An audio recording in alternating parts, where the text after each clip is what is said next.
रात के अंधेरे में जब हम आसमान की तरफ देखते हैं तो असंख्य तारे टिमटिमाते हुए दिखाई देते हैं। चांद अपनी शीतल चांदनी बिखेरता है और दूर कहीं ग्रह अपनी कक्षाओं में घूम रहे होते हैं। लेकिन क्या आपने कभी सोचा है कि हजारों साल पहले हमारे पूर्वजों ने इन ग्रह नक्षत्रों को कैसे समझा होगा? क्या वे हमारी तरह इन रहस्यों को जानने के लिए उत्सुक थे?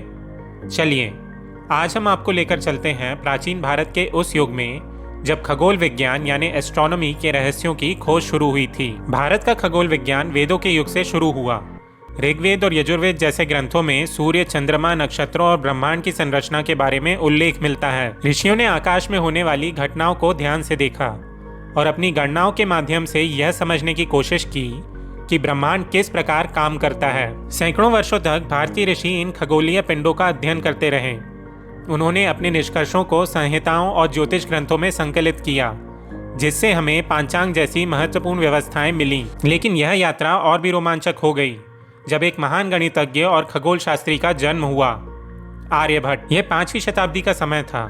गुप्त साम्राज्य अपने चरम पर था और इसी दौर में जन्म हुआ आर्यभट्ट का। मात्र 23 वर्ष की आयु में उन्होंने आर्यभट्टीय नामक ग्रंथ लिखा, जिसमें उन्होंने सबसे पहली बार बताया कि पृथ्वी अपनी धुरी पर घूमती है। सोचिए, 1000 साल पहले जब यूरोप में लोग सोचते थे कि पृथ्वी स्थिर है, तब भारत में आर्यभट्ट यह रहस्य खोल चुके थे।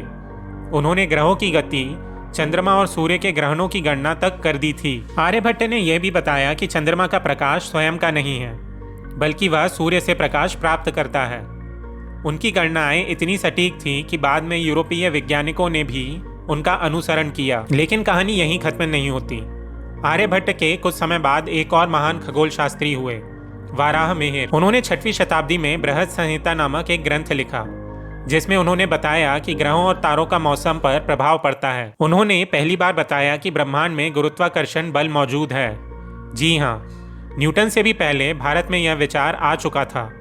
वाराहमिहिर ने ज्योतिष विज्ञान को विकसित करने में महत्वपूर्ण योगदान दिया और भारत में मौसम विज्ञान का आधार रखा। 7वीं शताब्दी में आए ब्रह्मगुप्त, जिन्होंने ब्रह्मास्फुट सिद्धांत नामक ग्रंथ लिखा।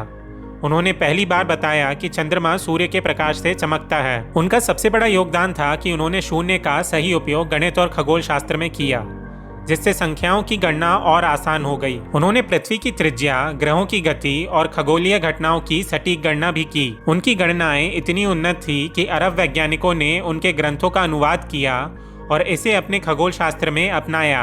12वीं शताब्दी में आए भास्कराचार्य, जिन्होंने खगोल शास्त्र में कई महत्वपूर्ण खोजें की।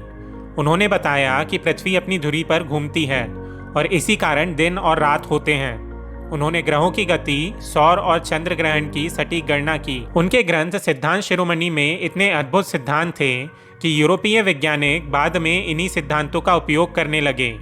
उन्होंने बताया कि ग्रहों की गति एक विशेष गणितीय नियम का पालन करती है, जिसे बाद में आधुनिक भौतिकी में ग्रहों की कक्षाएं समझने के लिए इस्तेमाल किया गया। भारतीय खगोलविदों ने केवल सिद्धांत ही नहीं दिए, बल्कि उन्होंने विशाल वेधशालाएं भी बनाई।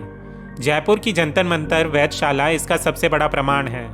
इसमें मौजूद सूर्य घड़ी इतनी सटीक है कि आज भी वैज्ञानिक इसे देखकर समय की गणना करते हैं। इसके अलावा उज्जैन, वाराणसी और नालंदा में भी वेधशालाएं बनाई गईं, जहां खगोलवेद आकाशीय पिंडों का अध्ययन करते थे। भारत का खगोल विज्ञान न केवल गणित से जुड़ा था, बल्कि धार्मिक और सामाजिक जीवन का भी हिस्सा था। पंचांग, ज्योतिष और त्योहारों की गणना भी इन्हीं खगोलीय गणनाओं पर आधारित थी। तो दोस्तों, यह थी हमारी यात्रा प्राचीन भारत के खगोल विज्ञान की। आर्यभट्ट से लेकर भास्कराचार्य तक इन महान वैज्ञानिकों की वजह से ही आज हम अंतरिक्ष के रहस्यों को समझने में सक्षम हैं। भारत का योगदान सिर्फ खगोल विज्ञान तक सीमित नहीं रहा, बल्कि उसकी गणनाएं, उसके सिद्धांत और उसकी वेधशालाएं आज भी विज्ञान की दुनिया को रोशनी दिखा रही हैं। यदि आपको ये वीडियो पसंद आया हो तो प्लीज़ इस वीडियो को लाइक करें, शेयर करें और चैनल को सब्सक्राइब करना ना भूलें। फिर मिलते हैं दोस्तों। Thank you for watching.